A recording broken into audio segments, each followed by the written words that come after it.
चाहे प्यास हमें अमर कथा सुनाओ।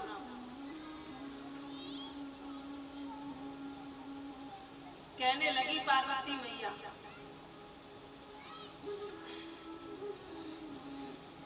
कि पार्वती शंभू से कह रही नवा करनाथ, अमर कथा दीजे सुना बम बम भोलेनाथ। तो बोले उमापति उमा से सृष्टि का क्रम हो जाएगा, जो जीव है जिस योनि में सुनकर अमर हो जाए। तो बोली गिरिजा कुछ रुष्ट हो, मैं जानती हूँ जो जाएगा, मुझको अमर चाहते नहीं तो अंकुर नया हो जाएगा। कोई बात नहीं, तुम मुझे अमर नहीं चाहते तो आप कथा कहिए, कथा का अंकुर तो नया हो जाएगा। और भोलेनाथ से मैया मानी नहीं, जिद करने लगी। मैया कहने लगी, कबहू सुनी ना मैंने नाथ आपसे अमर कहानी, कबहू सुनी ना मैंने नाथ तुमसे अमर कहानी, अमर कहानी पड़ेगी सुनानी, अमर कहानी पड़ेगी सुनानी। शिव जी के हट पड़ी है भवानी, कबहू सुनी ना मैंने नाथ आपसे अमर कहानी। सुनी ना मैंने नाथ तुमसे अमर कहानी।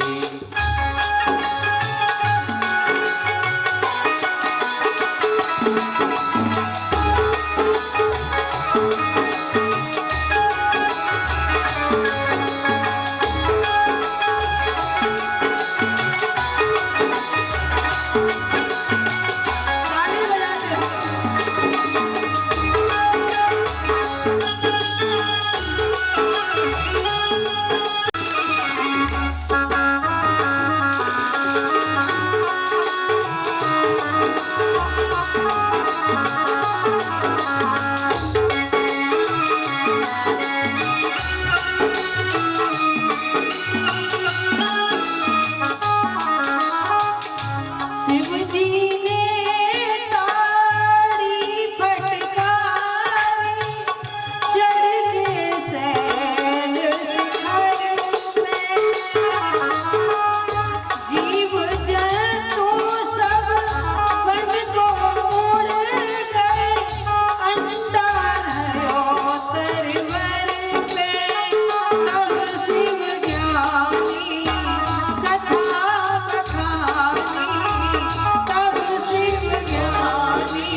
बहुत ही ईमानदार इंसान हो जी आप तो। एक बार मैंने बोला, एक बार ही आपने बोला। मैं एक बार बोलूं, आप दो बार बोलो, ऐसा नियम है। बोलो राधे। हाँ जी, आपकी आवाज आ रही है, आपकी तो बिल्कुल नहीं आ रही। सबने चाटी ली?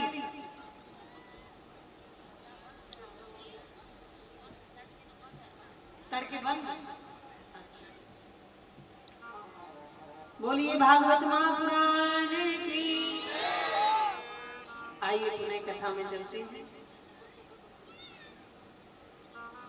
श्री शुक जी महाराज सौनकादिक ऋषियों से कहते हैं कि जब अमर कथा होने लगी तो अंडा फूटा पड़ा था, उसमें से एक जीव प्रकट हुआ और कथा सुन सुनकर उसके पंख लगाए और दूसरे दिन की कथा सुनी, तीसरे दिन की कथा सुनी तो वो पीछे जो था तोता, वो कथा सुनने लगा और जैसे ही चौथे दिन की कथा योग योगेश्वर संवाद चल रहा था, कृष्ण उनको संवाद चल रहा था, मैया को नींद ने घेर लिया।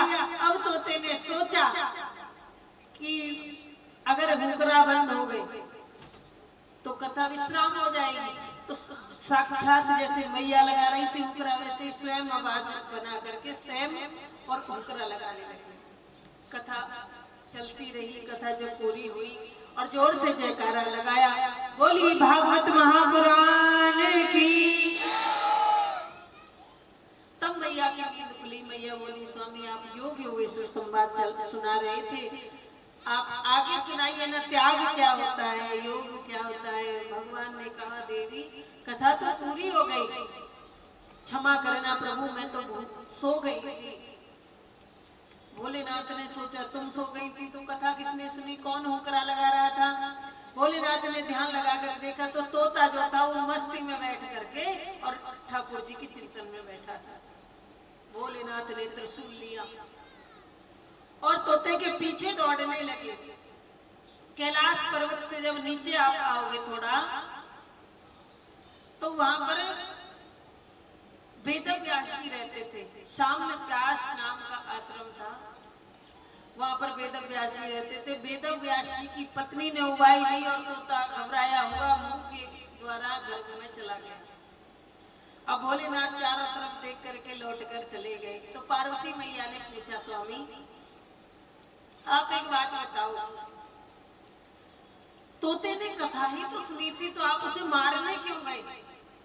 बोले, देवी ये अमर कथा है, ये श्रीमद् भागवत कथा है, इसके सुनने के कुछ नियम होते हैं। वो नियम क्या होते हैं?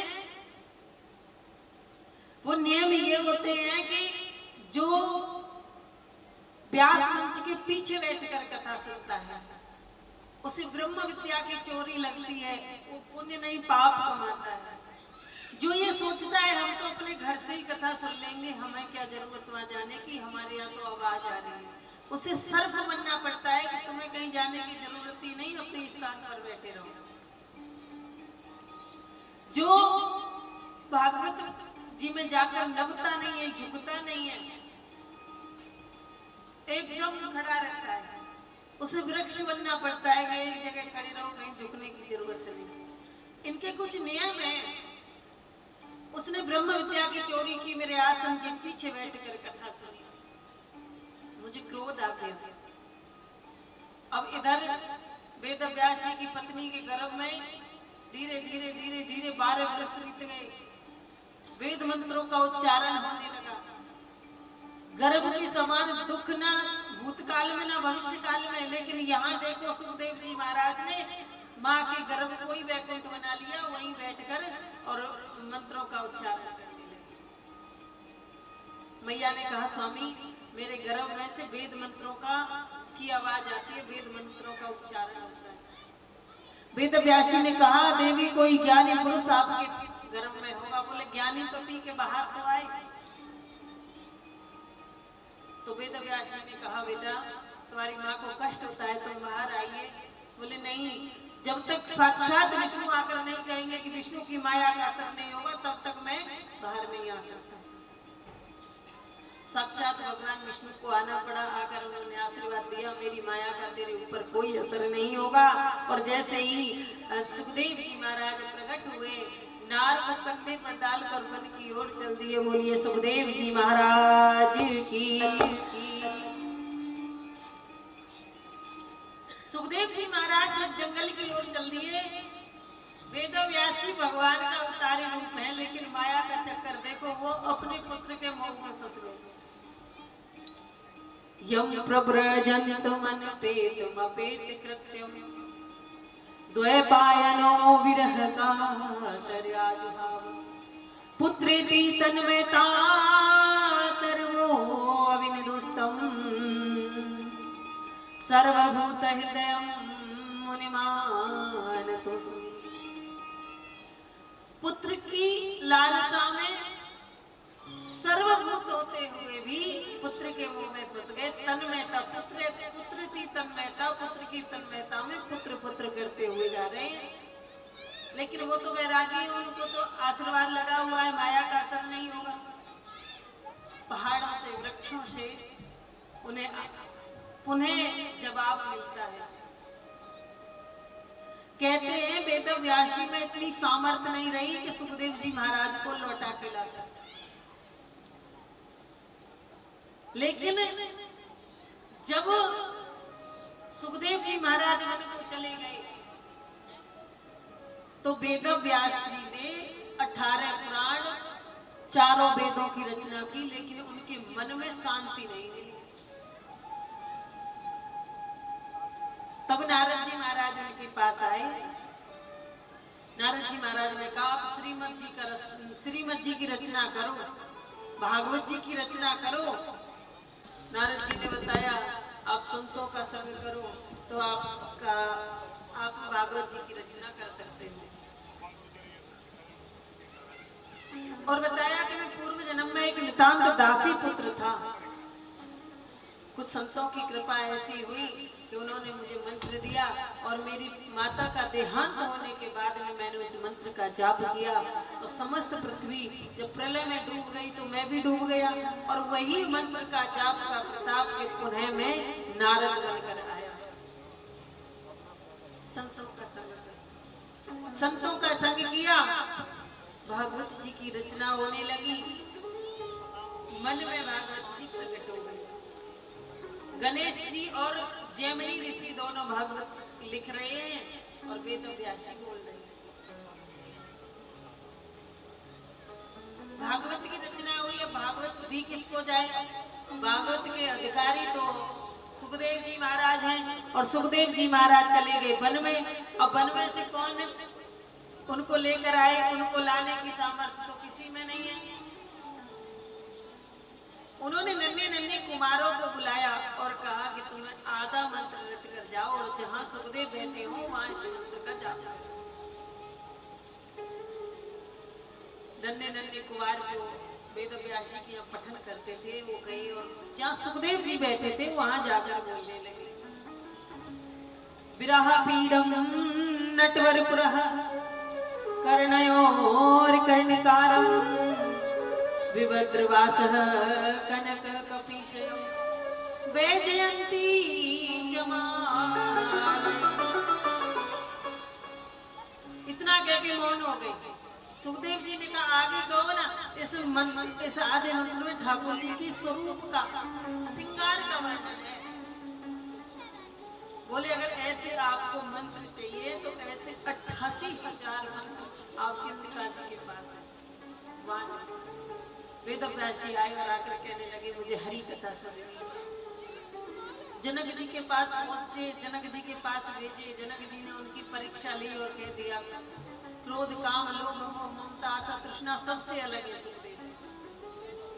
मैया ने कोपरी पहनाई और भागवत जी समस्त सुखदेव जी महाराज को समर्पित कर रहे। सूत जी महाराज कह रहे हैं कि जब परीक्षित को श्राप लगा तो कोई उनका यही नहीं बता पाया कि 7 दिन में मरने वाले के मोक्ष का क्या उपाय है। सुखदेव जी महाराज ने बताया। अब सौनकादिक ऋषियों ने कहा महाराज ये परीक्षित कौन था, इसे श्राप क्यों लगा?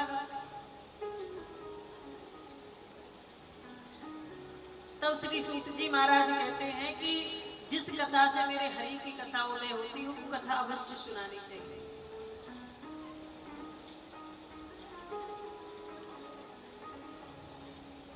हस्तिनापुर के राजा थे जिनका नाम था गांधारी। बड़े विधाता जो थे उनके पांडु, उनको श्राप लगा हुआ था। श्राप का उल्लंघन किया और उनकी मृत्यु हो गई। जहां द्रौपदी से 5 पुत्र थे जिन्हें पांडव कहते थे, 5 पांडव।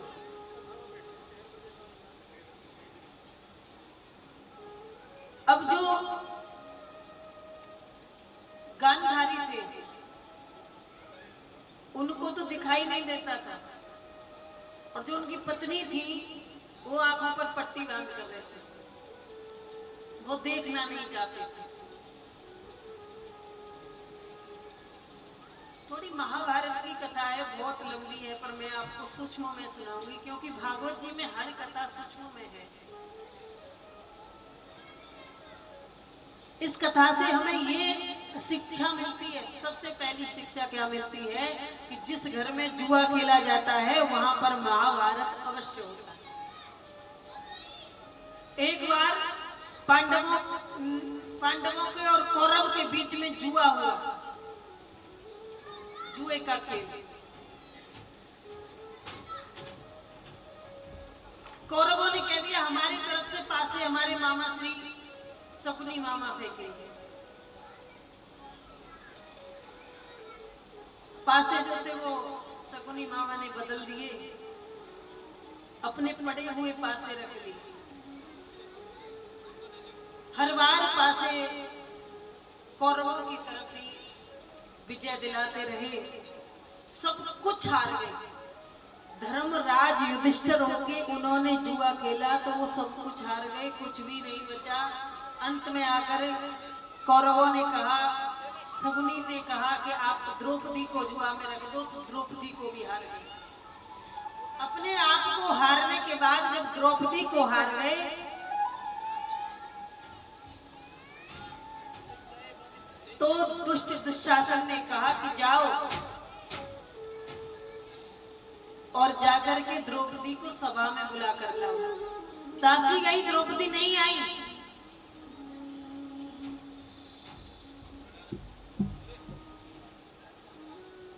तब दुर्योधन ने दुशासन को भेजा और कहा कि द्रौपदी के केस पकड़ करके खींच के लाओ। केस पकड़ करके जब द्रौपदी को वहां लाया गया तो द्रौपदी चिल्लाने लगी, कहने लगी, अरे दुष्ट, वहां मेरे पूर्वज बैठे हैं, मेरे गुरु बैठे हैं, मैं वहां इस अवस्था में नहीं जा सकती। मैंने एक साड़ी ही मात्र लपेटी हुई है, मुझे पूरे वस्त्र तो धारण करने दे, मेरा दोस्त तो बता। लेकिन एक बात नहीं सुनी, केस पकड़ करके और सभा में खींच कर ले गए। द्रौपदी ने गुरुजनों की तरफ देखा, सबको प्रणाम किया, रोने लगी। ये क्या हो रहा है, मेरी समझ से परे है, मैं जानती नहीं हूं। दुर्योधन ने कहा कि इसकी साड़ी को खींचकर वस्त्रहीन करके इसे मेरी जंघा पर बिठाओ। द्रौपदी ने सोचा मेरे बड़े बड़े गुरुजन बैठे हैं, इनके सामने दुशासन की क्या हिम्मत जो मेरी साड़ी को हाथ भी लगा जाए। आस लगा के बैठे। गुरुजनों की तरफ देखा, गुरुजनों ने गंगा पुत्र भीष्म पितामह बैठे। आप तो धर्म की रक्षा करने वाले हैं, ये अधर्म हो रहा है, गुरुदेव इसे रोकिए। या तो कहीं अधर्म हो रहा हो तो उसे रोक दो, अगर सामर्थ्य नहीं है तो उस जगह को छोड़कर चले जाओ, आंखों से अधर्म होता हुआ देखो मत। गुरुजनों ने नीचे की ओर मुंडी डाली, फिर उन्होंने अपने ज्येष्ठ पिताश्री की तरफ देखा, उन्होंने भी नीचे की ओर मुंडी। फिर उन्होंने सोचा मेरे 5 पति हैं, मेरे 5 पति मेरी रक्षा करेंगे। तो उन्होंने अपने पतियों की ओर देखा कि मेरे पति तो मेरी रक्षा करेंगे जरूर। लेकिन जब पतियों ने भी नीचे की ओर सिर झुका लिया तो द्रौपदी ने सोचा आज इस अबला की लाज बचाने वाला इस भरी सभा में कोई नहीं है। रोने लगी, चिल्लाने लगी, मेरी लाज बचाओ, मेरी रक्षा करो। लेकिन दुष्ट दुशासन उनकी साड़ी खींचने लगा, अपने दांतों से पकड़ ली, हाथों से जकड़ ली। रुक्मिणी जी कह रही है, अरे कृष्ण, अरे द्वारिकाधीश, आपकी सबसे प्रिय सखी जिसकी लाज लुटी जा रही है, तुम जाते क्यों नहीं? भगवान कह रहे हैं, देवी कोई मेरे ऊपर, मेरे सहारे अपनी साड़ी को छोड़े तो सही, मैं तो अवश्य चला जाऊं। जब उसे दिखा कि चारों तरफ से मैं असहाय हूँ। तब उसे याद आया कि शिशुपाल को जब भगवान ने सुदर्शन चक्र से मारा था तो उनकी उंगली में चोट लग गई थी। तो द्रौपदी ने अपनी कीमती साड़ी फाड़कर भगवान के हाथ में लपेटी थी। उनको याद आ गया, हाथों से साड़ी छूट गई, दांतों से साड़ी छूट गई। तब उसने भगवान के लिए हाथ ऊपर करके कहने लगी, हे केशव मेरी लाज बचाओ प्रभु, मेरी लाज बचाओ। कि मेरी लाज जाती न दिखे ठिकाना, मेरी लाज जाती न दिखे ठिकाना, न देरी लगाना न मुखड़ा छुपाना, न देरी लगाना न मुखड़ा छुपाना। भैया आ जाना, आ जाना, आ जाना, श्याम आ जाना, आ जाना। सभी गाओ, श्याम आ जाना, ओ भैया आ जाना, आ जाना। मेरी लाज जाती न दिखे ठिकाना, मेरी लाज जाती न दिखे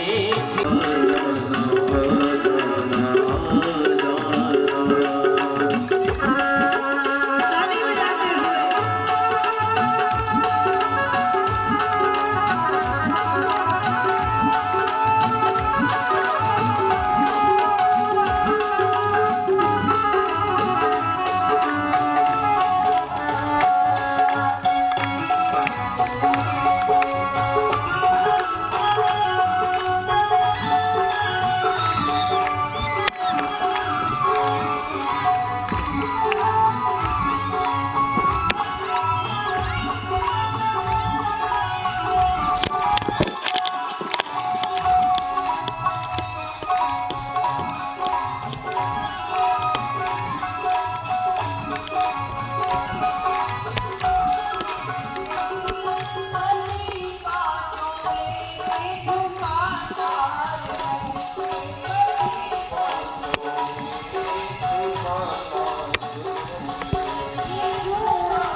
जाना भैया आ जाना आ जाना आ जाना ओ श्याम आ जाना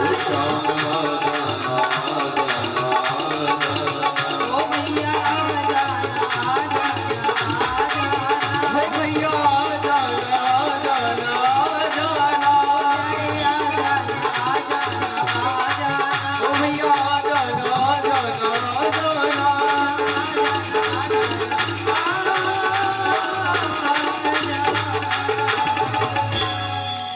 ओ श्याम आ जाना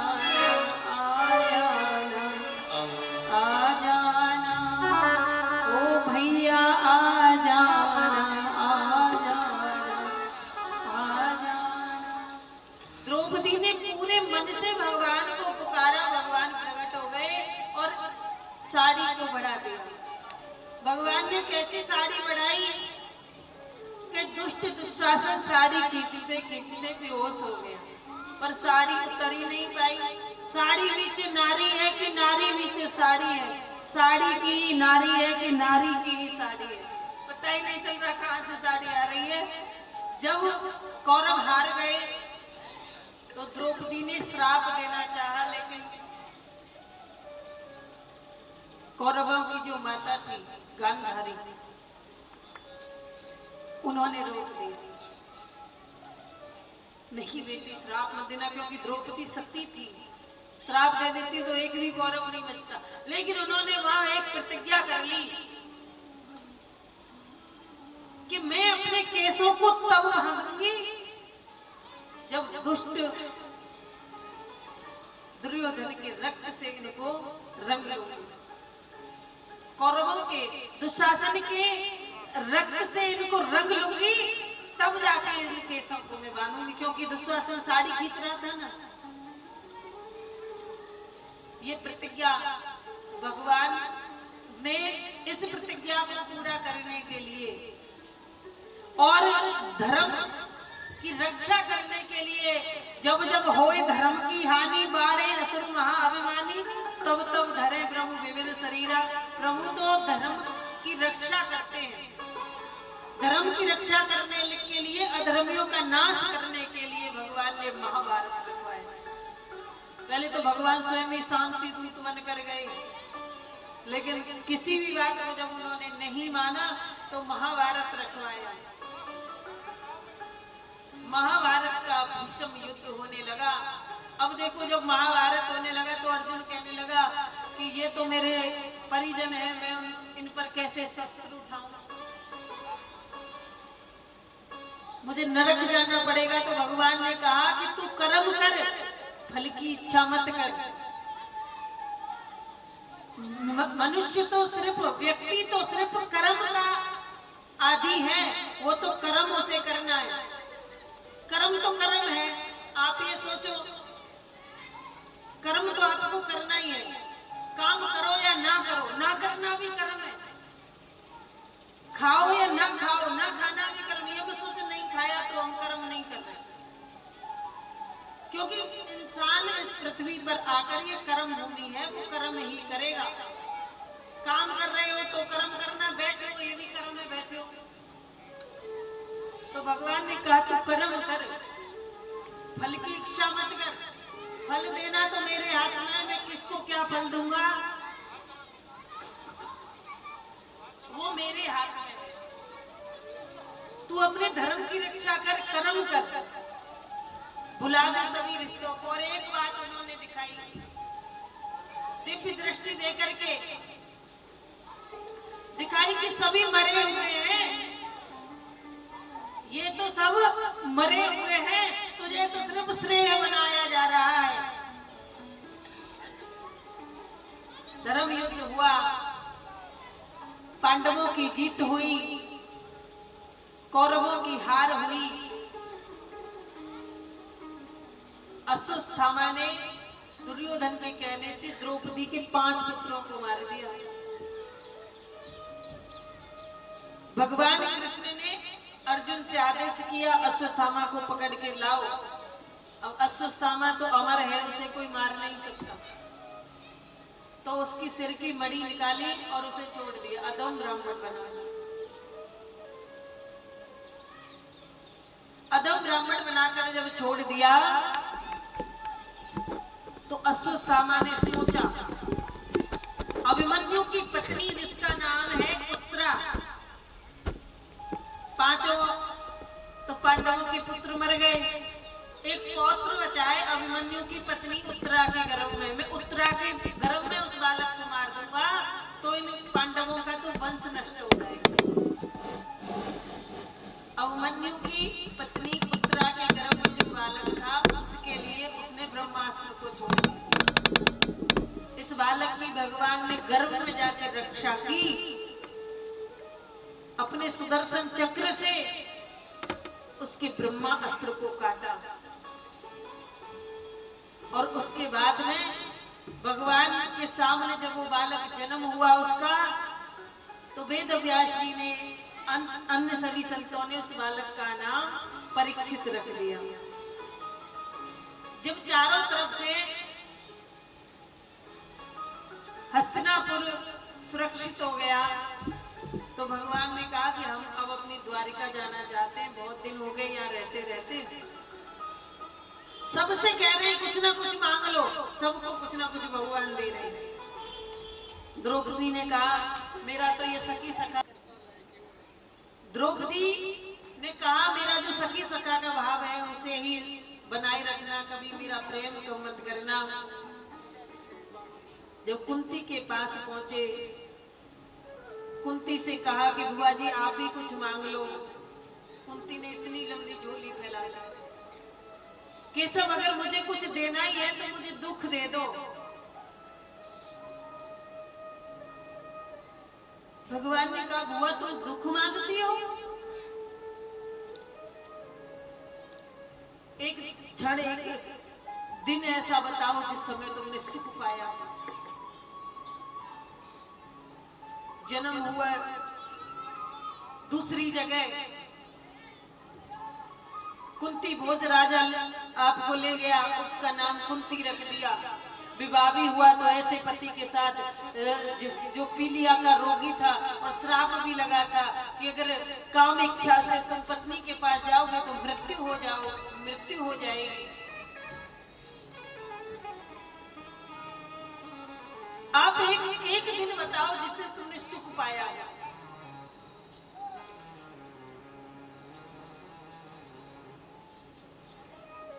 कुंती कहने लगी हे केशव कि सुख के माथे सिल पड़े जो हरि हृदय से जान, बलिहारी जा दुख की जो पल पल नाम रटा। सुख में सुमिरन दुख में सुमिरन सब करें और सुख में करे न को। जो सुख में सुमिरन करे तो दुख का है। जब हम पर सुख आ जाता है ना तो हम हरि को भूल जाते हैं। इसलिए मैं तो दुख की बलिहारी हूँ, मुझे तो दुख ही देगा, तुम्हारा नाम तो कम से कम मैं याद रखती। भगवान पांडवों को और द्रौपदी को लेकर के भीष्म पितामह के पास पहुंचे। भीष्म पितामह से कहा कि आप पांडवों को कुछ ज्ञान दो। तीरों की सैया पर पड़े हुए भीष्म पितामह 58 दिन तक तीरों की सैया पर पड़े हुए। इच्छा मृत्यु थी, वरदान था कि इच्छा जब होगी तभी मृत्यु हो जाएगी, लेकिन 58 दिन तक तीरों की सैया पर पड़े रहे। एक एक बूंद कर करके रक्त गिर रहा है। भीष्म पितामह ने कहा कि आंखों के सामने कभी पाप होता हुआ नहीं देखना चाहिए, ये क्षत्रिय का धर्म है।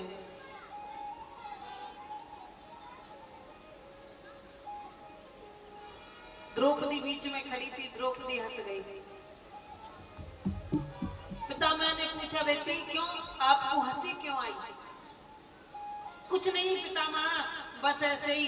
बोले नहीं, कुलवंती नारी की हंसी में भी कोई ना कोई राज होता है।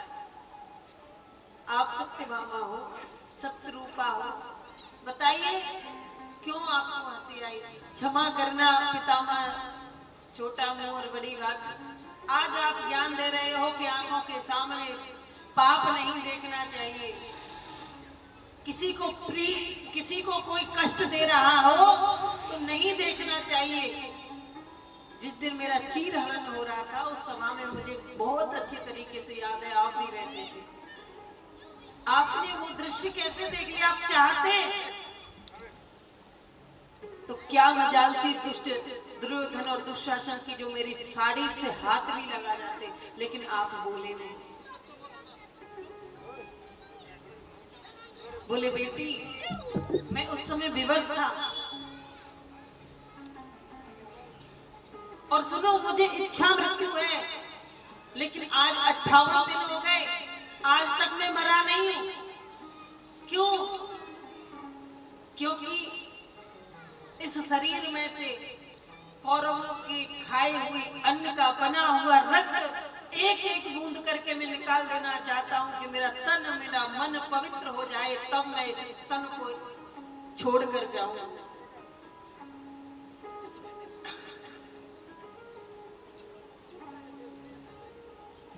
और कहा कि बेटी जैसा हम अन्न खाते हैं वैसा हमारा मन हो जाता है, जैसा हम पानी पीते हैं वैसी हम वाणी बोलते हैं।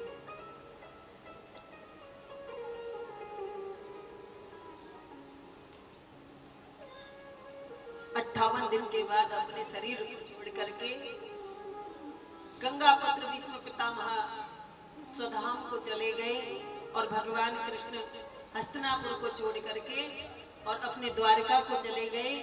इधर अर्जुन जब छूटने गया, अर्जुन की आंखों के सामने सभी यदुवंशी आपस में लड़ लड़कर मरने लगे। तब अर्जुन वहां से लौटकर आए।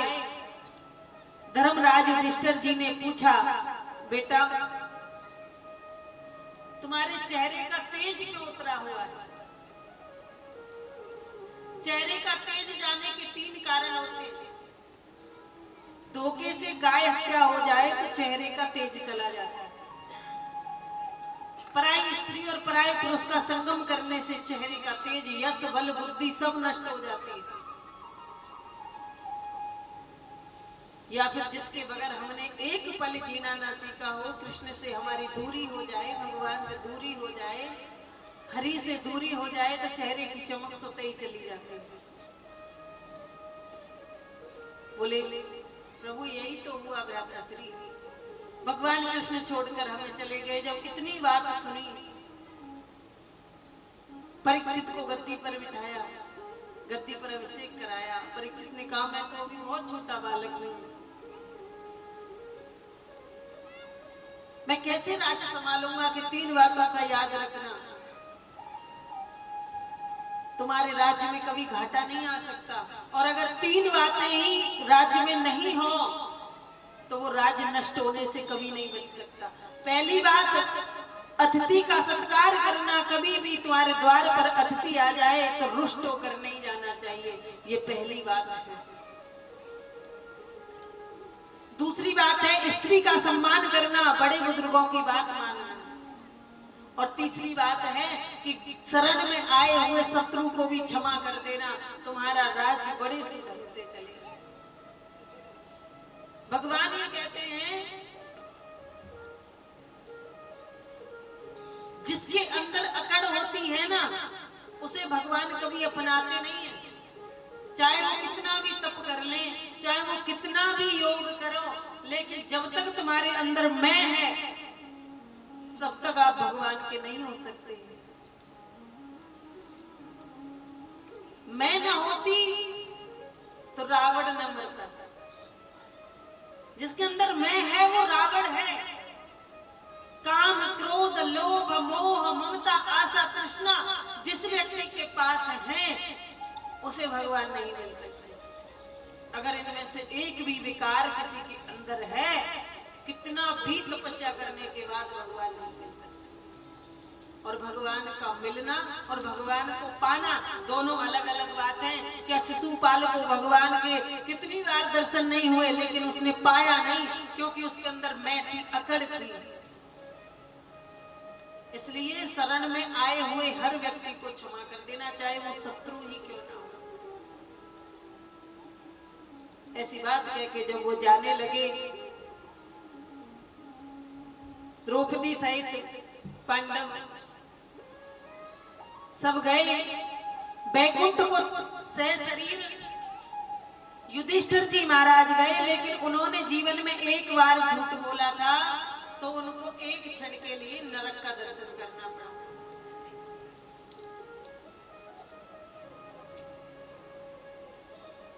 परीक्षित बड़े हुए, विवाह हुआ, बड़ा सुंदर राज्य चला। एक दिन उन्होंने अपने बुजुर्गों का खजाना खोला, उसमें से सोने का मुकुट लिया और जंगल में भ्रमण करने के लिए चले गए। वहां पर उन्होंने देखा कि एक गाय और बैल खड़े हैं, और बैल है धर्म और गाय है पृथ्वी। अब धर्म पर कोई टिका हुआ नहीं है। मानव का परम धर्म क्या है, कोई भी नहीं जानता। बस अपना अपना पेट भर जाए। एक बात याद रखना, जब अपना अपना पेट भरते हैं ना, तो पेट फूलता है और एक दिन फटता है। इसलिए संसार सुखी रहने के लिए हमें क्या करना है, अपना धर्म नहीं भूलना है। धर्म पर चलना ही मानव का परम धर्म है।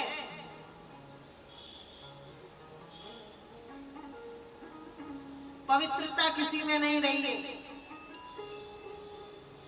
पवित्रता खत्म होती जा रही है, नष्ट होती जा रही है। मन जिसके मन में जैसा आ रहा है वो वैसा गा रहा है। एक बचा दान। अब दान को भी कलयुग काटने में लगा है। अपने दान की बात बताऊं आपको। बेटे की जब शादी होती है, बेटी की जब शादी होती है घर में, बेटे की शादी में 20 लाख रुपए कम से कम लगते ही हैं। इतने से नीचे तो कोई मैटर बनता ही नहीं है घर में। 20 लाख तो कम से कम। कोई छोटी से छोटी भी शादी करेगा तो 5-7 लाख तो लगाएगा ही। इतनी तो लगती है कि नहीं लगती घर में। जिस बेटे की शादी में 20 लाख रुपए आप लगा रहे हो, बैंड वाले ने कहा कि मैं तो बढ़िया वाला बैंड लगाऊंगा, 50,000 रुपए लूंगा। उससे कहते 55 दूंगा, लेकिन और बढ़िया लगा। डेकोरेशन वाले से कहते 1 लाख मांगेगा ना, 1 लाख लूंगा, बोले मैं तो 1.25 लाख दूंगा, तुम और अच्छी डेकोरेशन करो। जो मैरिज हॉल वाला होता है वो कहता है 5 लाख लूंगा, बोले 25,000 और फालतू लो, लेकिन मैरिज होम की साफ सफाई और अच्छी तरीके से शुद्धता करवा। सबको दे दिया। ये तो तुम व्यवस्थाएं कर रहे हो, अपनी पूर्ति कर रहे हो। लेकिन पंडित जी आते हैं ना जो ब्याह पढ़ने के लिए, अगर उन्होंने कहा कि मैं 5100 रुपए लूंगा, तो पूरे परिवार पर ऐसा समझ लो मातम छा जाता है। पंडित का क्या गया है, इसको कहां से 5100 रुपए दे दे, इसका क्या चला गया। इसलिए पंडितों का कार्य था वेदों को पढ़ना, और क्षत्रियों का कार्य था, गृहस्थियों का कार्य था उनको दान देना, उनके गृहस्थ को चलाना। ये स्थिति थी पहले। अब क्या करते हैं, पंडितों को दान नहीं देते। अब पंडितों ने सोचा भैया भूखे थोड़ी मरना है, वेद पढ़ना बंद कर दिया, वेदों का पठन बंद, अपना अपना वो भी व्यवस्था देख रहे हैं कि हम भी नौकरी लगाएं, कुछ करें।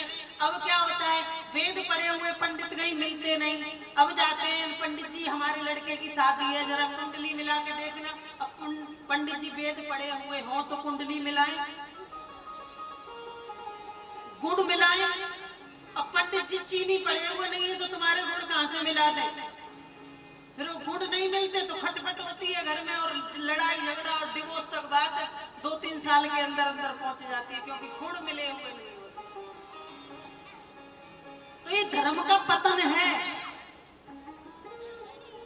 ये क्या है, धर्म का पतन है। और एक बात याद रखना, आपको पता है रुक्मिणी का नाम भगवान कृष्ण के साथ क्यों नहीं लिया जाता।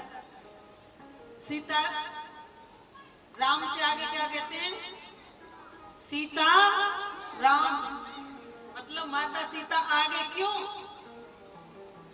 क्योंकि जब वनवास गए थे ना और नाव से उन्होंने जब गंगा जी पार की तो मलाह को देने के लिए उनके पास कुछ था नहीं, तो सीता मैया ने बिना कहे अपनी अंगूठी उतार कर दे दी कि स्वामी आप इसे दे दें। इसलिए सीता त्याग की मूर्ति है, सीता राम। पार्वती भोले, सबकी पत्नियों के नाम साथ में है, लेकिन कृष्ण की पत्नियों के नाम साथ में नहीं है। पता है क्यों? क्योंकि उनकी एक ही पत्नी थी, रुक्मिणी। रुक्मिणी ने क्या अपराध किया कि भगवान कृष्ण ने अपना नाम उनके साथ नहीं जोड़ा? ये अपराध किया कि जब सुदामा जी द्वारिकाधीश के महलों में आए और भगवान द्वारिकाधीश सुदामा जी को दान दे रहे थे, माता रुक्मिणी धन की देवी होते हुए भी उन्होंने हाथ पकड़ लिया था भगवान कृष्ण का कि आप दान नहीं कर सकते। इसलिए भगवान ने कहा तुम्हारे अंदर त्याग नहीं है, तुमने दान करने से मुझे रोका, मैं तुम्हें कभी नहीं अपनाऊंगा, तुम्हारा नाम मेरे साथ नहीं जोड़ा जाएगा। प्रेम की ध्वजा राधा रानी, त्याग की मूर्ति राधा रानी, उनका नाम मेरे साथ जोड़ा जाएगा। इसलिए कहते राधे श्याम। तो भैया जब कहीं शादी हो रही हो, ब्राह्मण आए तो पड़ोसियों का भी हक बनता है कहने को, देखो ब्राह्मण को दुखी मत करना, ब्राह्मण को पूरी दक्षिणा दे देना, बेचारे ब्याह कर रहे। पहले जब पढ़ने जाते थे गुरुकुलों में तो सभी लोग उनकी रक्षा करते थे कि पढ़ने जा रहे हैं, बच्चों के लिए शास्त्र पढ़ रहे हैं, उनकी सभी रक्षा करते थे। अब कौन पढ़ता है शास्त्र? आपने गुरुकुल देखे? हमारे देश की परंपरा नहीं थी कॉलेज और स्कूल, हमारे देश की परंपरा थी गुरुकुल, और गुरुकुलों में सब कुछ सिखाया जाता था, योग, धनुर्विद्या और हर प्रकार की विद्या, तलवार चलाने की, बाण चलाने की, आत्मविद्या, संसार की विद्या, सभी विद्या, घोड़सवारी, हर विद्या सिखाते थे। आजकल कॉलेजों में और स्कूलों में सिर्फ पेट भरने की विद्या सिखाते हैं, दूसरी कोई विद्या नहीं सिखाते। न धर्म का ज्ञान, न शास्त्र का ज्ञान। पहले तो छोटे छोटे बच्चे होते थे ना, 4-5 साल के, उनको ये पता होता था कि राम के पिता कौन थे और कृष्ण के पिता कौन थे और राम के माता कौन थी और दशरथ जी महाराज की कितनी पत्नी थी, पूरा रामचरित्र याद रहता था। पता है क्यों? क्योंकि दादी जो होती थी ना, उनको कहानियों में सब कुछ बताती थी। दादी जी, राजा दशरथ थे, उनकी 3 पत्नी थी और कौशल्या से राम हुए, ऐसे वो सब बताती थी। लेकिन आजकल की दादियों को चुगली करने से फुर्सत नहीं है, घर की रखवाली करने से फुर्सत नहीं है, तो बच्चों को कहां से सिखाएं कि राम कौन के पुत्र थे। और आजकल के दादाओं को ताश खेलने से और गाल बजाने से फुर्सत नहीं है, तो बच्चों को संस्कार कहां से डालें? अच्छा सुनो, दादियों की तो चलो ये सोच लेती है मेरे बेटे की तो शादी हो गई, मैं दूसरे के बेटे को क्यों सिखाऊं, अच्छी बात है। अब माताओं की बारी आई तो माताओं को नाटक देखने से फुर्सत नहीं है, घर में नाटक करने से फुर्सत नहीं है, तो वो कहां से पढ़ाएं? आप बच्चे के लिए 5,000 का झोला भरवाते हो, बैग 10,000 का बनता होगा, 5-10 हजार में लमसम बनता होगा बैग बच्चे का, बनता है कि नहीं? बनता है। ईमानदारी से बताना, 10,000 का बैग भरवाते हो बच्चे के लिए, कभी 10 रुपए की गीता लाके किस किसने दी अपने बच्चे को कि इसे भी पढ़ा करो? ईमानदारी से बताओ, हाथ उठाकर। ये दशा है हमारे देश की, भारत भूमि की, कि जहां धर्म को नष्ट करने के लिए हम ही अपने पैरों को काटने के लिए लगे, और जिस दिन पैर कट जाएंगे ना मुंह के बल गिरेंगे, ना दांत बचेंगे, ना नाक बचेगी, ना मुंह बचेगा।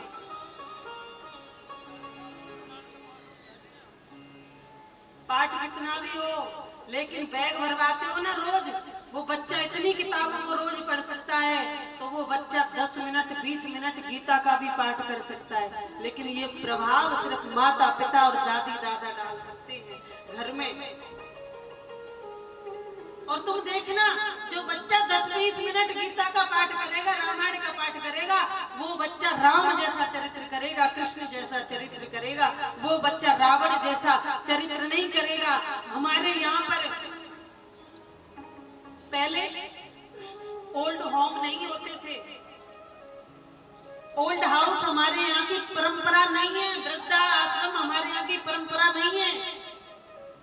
गाय हमारे यहाँ झूठा कभी नहीं खाती थी, कभी भी गंदी नालियों का पानी नहीं पीती थी। ये हमारे यहाँ की परंपरा नहीं है, ये विदेशी कल्चर है। जो विदेशी कल्चर हमारे देश में आकर ऐसा घर कर गया है कि साहूकारों के, पैसे वालों के माता पिता वृद्धाश्रम में रहते हैं और गरीब लोगों के बच्चे आश्रमों में रहते हैं। ये कल्चर हमने बोया है, आपने बोया है, हमने, आप लोगों ने। जब बच्चों ने चरित्र सुना ही नहीं राम का, तो राम के चरित्र को क्या जाने। जिन्होंने राधा का प्रेम पढ़ा नहीं, जिन्होंने सीता का त्याग पढ़ा नहीं, वो लड़कियां क्या जानेंगी कि घर को कैसे संभालना है। वो लड़कियां क्या जानेंगी कि घर को कैसे इकट्ठा करके चलना है। कभी सोचते हो कि हमारी बेटी का भविष्य उज्जवल हो, तो उसके लिए उसे चरित्र, जितना स्त्री सादगी में रहती है। आजकल तो देखिए, पहले तो सुनो, फटे कपड़े पहनते थे गरीब आदमी, बोलते थे बेचारे पर पैसे नहीं है, फटे कपड़े वही कहीं कहीं से सिल लिए, कहीं से नहीं सिले, वो पहन रहे हैं। आजकल फटे कपड़े पहनते हैं पैसे वाले, पैंट पहन लिया 4-6 जगह से फट रहा है, बोले ये डिजाइन है। ये डिजाइन नहीं है, ये बेवकूफी है हमारी, हमारी बेवकूफी है ये। फटे कपड़े पहनने से दलित आता है, फटे कपड़े पहन लिए फैशन है।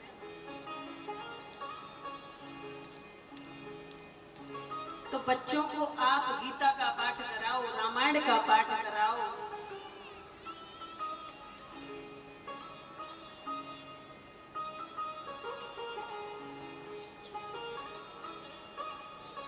लेकिन ये सब ना कराकर हम क्या करते हैं,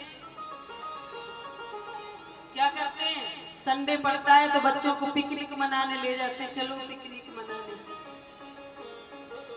है ना। आज तो संडे है, आज घर पे खाना नहीं खाना, बोले चलो मॉल में चल रहे हैं घूमने और वहीं पिकनिक मनाएंगे, वहीं होटल में खाना खाएंगे। कभी कहते हो कि बेटा आज संडे है, आज तुम्हारी छुट्टी है, चलो आज संतों का आशीर्वाद लेके आए, चलो आज मंदिर में कीर्तन करके आए, कहते हो कभी? कभी नहीं कहते। तो बच्चों को क्या पता चलेगा कि हमारी संस्कृति क्या है, उनको क्या पता चलेगा हमारा धर्म क्या है, हमारा धर्म क्या कहता है। इसलिए बच्चों को धर्म पर चलाना आपकी जिम्मेदारी है। अनसुईया मैया के पास जाके बैठे, अनसुईया मैया को तो सभी जानते हैं, अत्रि मुनि की पत्नी अनसुईया मैया, वो धान कूट रही थी। धान कूटते कूटते उन्होंने देखा कि अत्रि मुनि आ गए, तो धनकुटा उनका ऊपर था वहीं छोड़ करके और वो अपने पति की सेवा करने के लिए चली गई, जल देने के लिए, चरण छूने के लिए, आसन लगाने के लिए चली गई। वो स्त्री देख रही थी, इसका तो धनकुटा ही हवा में रुक गया। धनकुटा तो सब समझते हो ना, समझे, लकड़ी का होता है मुसल, तो वो हवा में रुक गया। उसने सोचा ये बहुत अच्छा जादू है, ये हवा में रुक गया। और सेवा करके जब लौट कर आई तो वो संसारिक स्त्री, उसने कहा कि मैया एक बात बताओ, ये आपका मुसल हवा में कैसे रुक गया, ये मुझे भी करना है, मुझे भी रोकना है हवा में। मैया ने कहा अरे बाबली, ये ऐसे थोड़ी रुके, ये तो पतिव्रत धर्म पालन करने से, पति की आशीर्वाद से, उनके तेज से होता है। अच्छा तो कैसे, विधि कैसी है? बोले तू पति की सेवा कैसे करे? बोले मेरी तो ऐसी सेवा है कि सुबह सुबह उठूं और ये कह दूं, रजाई में से मुंह चमका के जाओ चाय बना लाओ, सुबह निकल आया, सुबह हो गई, गुड मॉर्निंग हो, जाओ जल्दी। फिर वो चाय बना के ला दे तो मैं कह दूँ मेरे कप भी धो के रख देना। और फिर दिन में अगर कोई काम बिगाड़ दिया तो लड़ाई भी कर देती हूँ। बोले पागल ऐसा ना करें, ऐसा नहीं करते। सुबह स्त्री को भोर में जगना चाहिए। भोर में मतलब अंधेरे में, भोर में अंधेरा नहीं, ऐसा नहीं कि 2-3 बजे ही जग जाए बोले भोर हो गया। मतलब देवताओं का समय होता है 4 बजे से 5 बजे तक, इतने बजे जगना चाहिए। जग के अपने पति के चरणों को छूना चाहिए, पृथ्वी माता को नमन करना चाहिए, गाय के चरण छूने चाहिए। और उसके बाद में जो आप बुहारी लगाते हो घर में उसको छूना चाहिए 3-4 बार, 3 बार कम से कम माथे से लगाओ। हे माता आप हमारे घर की शुद्धता करती हो, लक्ष्मी का रूप है। फिर झाड़ू बुहारी करते हैं और पति की पूरी सेवा करते हैं, लड़ते नहीं है, झगड़ते नहीं है, उनको जवाब नहीं देते। उसने कहा कि मैं तो जरूर करूंगी। अब वो वहां से आई और आके और पति के चरणों में लेट गई सीधी। तो पति ने सोचा ये कौन सी बावली रूखरी नाके आई आज, कि आज तो देखो कैसी चरणों में लंबी पड़ी है। सो पति बोले देवी कोई गलती हो गई क्या, क्योंकि रोज तो लड़ती थी, गाली सुनाती थी अच्छी अच्छी, और कभी हाथ लग जाता तो बेलन से सेवा भी कर देती, चिमटा। आज तो चरणों में पड़ी है। तो कहने लगे कि क्या गलती हो गई। बोले ना जी अब तो मैं आपकी सेवा करूंगी जी, बहुत अच्छे भाव से। अब सुनो, अब दो दिन हुए, 3 दिन हुए, वही उसका नियम, पति की सेवा करे, गर्म पानी करके दे, नहाने के लिए कपड़े धुले और सुबह शाम चरण छुए और चरण दबाए और बड़ी आज्ञाकारी बनके 7 दिन बीते। और 7 दिन के बाद बोली सुनो जी आप ना गंगा जी नहा के आना, मैं धान कूटती मिलूंगी। अब बेचारा गंगा जी नहाने नहीं भी जाए तो भी जाएगा, ऐसी ठंड में भी जाएगा, क्योंकि पत्नी अच्छी हो गई, ऐसी बनी रहेगा, शांति रहे वैसे। तो गंगा जी नहाने गया और गंगा जी थोड़ी दूर थी, 4-6 किलोमीटर घर से। वहां से नहा के आ रहा था तो मित्र मिल गए, दोस्त, जो फ्रेंड सर्किल होता है। वो कहने लगा भैया आजकल बड़े खुश नजर आ रहे हो। उन्होंने कहा भाई क्या बताएं, तुम्हारी भाभी इतनी अच्छी हो गई है, बहुत सेवा करे, बहुत अच्छी हो गई है। ये तो बहुत अच्छी बात है, भाभी जी अच्छी हो गई। और उसकी तारीफ करने में उसे 2 घंटे लग गए। और उसके धान कूटते कूटते धानों का चूरन बन गया। मन ही मन में सोचने लगी आज अंडे आए, आज आते ही जाइए बताऊंगी सबसे पहले, आज से ही बता दूंगी। आज आकर मेरे धान कुटते कुटते कहाँ पहुंच गए, आया ही नहीं अभी तक। और मैं वो जादू देख लेती, मेरा जादू का इसने कचड़ा कर दिया और गाली देने लगी। अब बेचारा तारीफ करके जैसे ही घर में घुसा, उसने देखा आ गए, और जैसे ही उसने ऊपर ले जाके दंडता छोड़ा, मूसल छोड़ा, सिर पे लगा भटाक से, तो मूसल लेके भागी अपने पति के पीछे और बोली कि दारी के तेरे पतिव्रता धर्म में इतनी शक्ति भी नहीं है कि मेरा मूसल हवा में रुक जाता। अब मैं तो ये बताऊंगी तेरी बहुत दिनों से सेवा कर। कहने का मतलब क्या है? कहने का मतलब ये है कि तुम चाहो 7 दिन में तुम मीराबाई बन जाओ तो नहीं बन सकती। तुम ये सोचो कि 7 दिन कथा सुन के अनसुईया मैया बन जाओगी तो नहीं बन सकती। अगर तुम ये सोचो कि 7 दिन में कथा सुन के आप उतर जाओगे तो नहीं कर सकते। वो तो आपको निरंतर प्रयास करना पड़ेगा, अथाह प्रयास करना पड़ेगा, तब आप उस सीढ़ी तक पहुंच पाओगे। मैं उस पर बहुत जल्दी रीझ जाता हूँ। क्यों पता है? भगवान कृष्ण के जीवन में कठिनाइयां बहुत थी, लेकिन कभी भी आज तक उनके चेहरे पर क्रोध और चिंता कभी भी दिखाई नहीं दी। जो क्रोध और चिंता नहीं करते उसे भगवान बहुत जल्दी रीझ जाते। इसलिए ठाकुर जी की शरण में बैठकर आपको ऐसे नहीं रहना जैसे आप इतने गहन चिंतन में बैठे हुए हो। बोलिए राधा रानी की। तो कलयुग ने धर्म के 3 पैरों को काट दिया, दया धर्म पवित्र, तीनों को काट दिया। एक बचा है दान। दान कोई करना नहीं चाहता।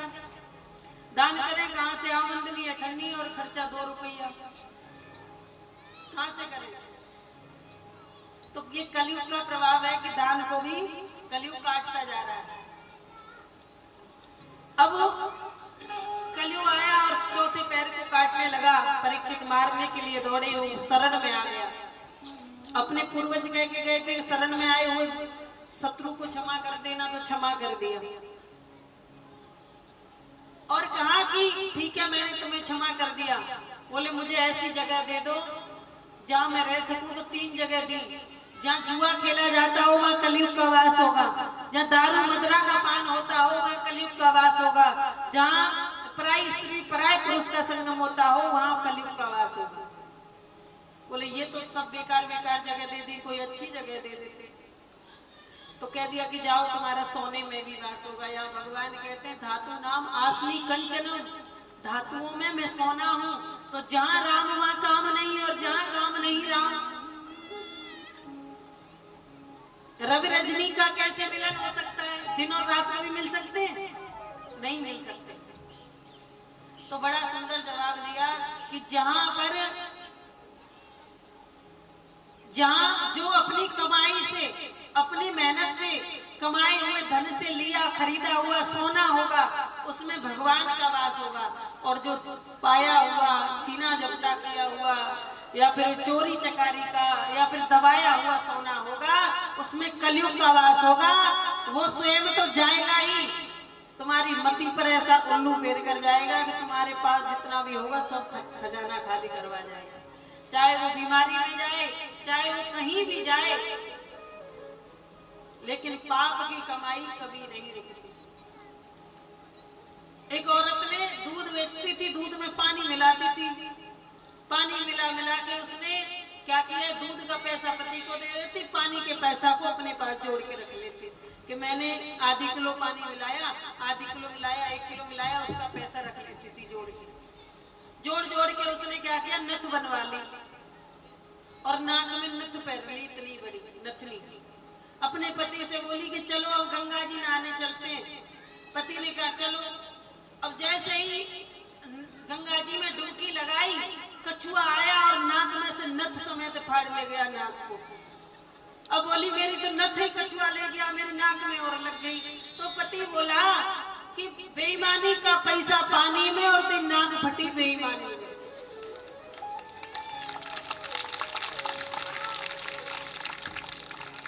जो बेईमानी का पैसा है वो तो बह जाएगा और तेरी नाक फट गई बेईमानी में। अब मत जोड़ना ऐसा पैसा, अब मत करना। तो इसलिए बेईमानी नहीं करनी है ज्यादा ऐसी कि नाक भी फट जाए अपनी।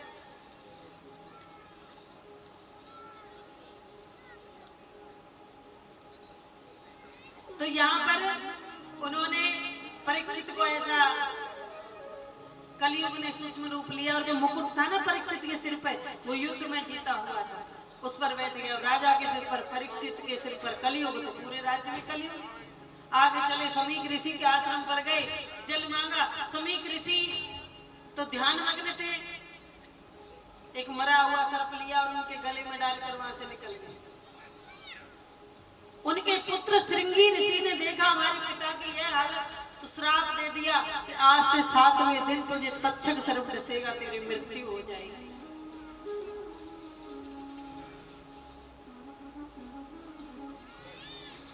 समीक ऋषि ने कहा पुत्र ये तुमने क्या किया? क्षमा बड़े को चाहिए, छोटे को उत्पात। संत को कभी भी क्रोधित नहीं होना चाहिए। अरे छोटे बच्चे हैं, अज्ञानी हैं, वो तो उत्पात करेंगे ही, उनको ज्ञान नहीं है। लेकिन हम संत होकर के हम उत्पात करें, हम संत होकर के पाप करें तो ईश्वर हमें माफ नहीं करेगा, क्योंकि हमें तो संपूर्ण ज्ञान है ना। उन्होंने कहा कि जाओ और राजा से कहो कि 7 दिन में मरने वाले के मोक्ष का उपाय खोज ले। अब यहाँ से कुमार गए और राजा से कहा कि हे राजन, आपको समीक ऋषि ने श्राप दिया है, आप 7 दिन में मरने वाले के मोक्ष का उपाय कर लो। आज राजा ने अपने पुत्र सुमिति को गद्दी पर बिठाया और वहां से नदी के किनारे चले गए कि अब तो 7 7 दिन की जिंदगी है, अब हमें क्या करना है? बस हरि का भजन करना है। क्या करें, सब कुछ छोड़कर चले गए। अच्छा ये बताओ, किस किस की 7 दिन की जिंदगी है? कोई नहीं बताएगा।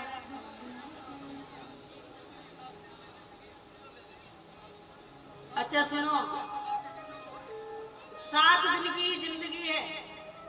7 दिन में जन्म, 7 दिन में मरण, 7 दिन में पाप, 7 दिन में पुण्य, दान पुण्य धर्म, 7 दिन में पाप अधम बुरे कर्म, 7 दिन में। 7 दिन में आना, 7 दिन में जाना, किसी के लिए 8वां दिन बनकर नहीं आया, नहीं तो तुम लगा ले। इसलिए श्रीमद् भागवत कथा 7 दिन में होती है कि 7 दिन की जिंदगी का आप सार समझ लो। परीक्षित के पास बड़े बड़े संत आए, पाराशर जी आए और शक्ति, पाराशर, चंद्र जी, सूर्य जी, इंद्र जी, वेद व्यास जी सब आ गए, लेकिन कोई नहीं बता पा रहा कि 7 दिन में मरने वाले के मोक्ष का क्या उपाय है। सुखदेव जी महाराज जब आए तो सुखदेव जी महाराज का बड़ा ही सुंदर स्वागत किया और गद्दी पर बिठाया। सुखदेव जी महाराज का परीक्षित ने पूजन किया, बड़ा सुंदर पूजन किया। आइए हम और आप पूजन करते हैं।